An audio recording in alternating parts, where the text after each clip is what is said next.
Се празнува македонскиот светител Георги Кратовски, кој маченички пострада за Христа. Со потекло од градот Кратово, ова младо момче било мачено со страшни маќи од страна на турците, кои најпосле жив го запалиле. Имал само 18 години кога тие сакале да го потурчат, но тој останал тврд во верата како прекрасен дијамант. Пострадал во февруари 1515 година во Софија, оставајќи вечна порака за македонецот, како се брани својата православна вера, својата татковина Македонија и својот македонски идентитет.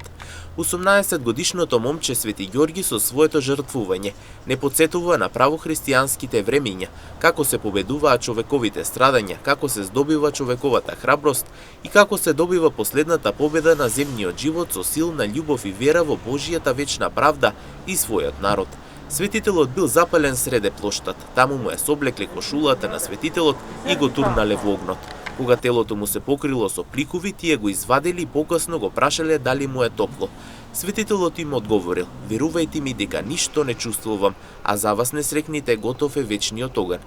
Тогаш пак го фрлиле во огнот, а тој се прекрастил и силно извикнал: "Господи Исусе Христе, во Твоите раце го предавам својот дух." Тогаш некој од толпата го удрил со цепаница по главата и Свети Ѓорги ја испуштил својата душа.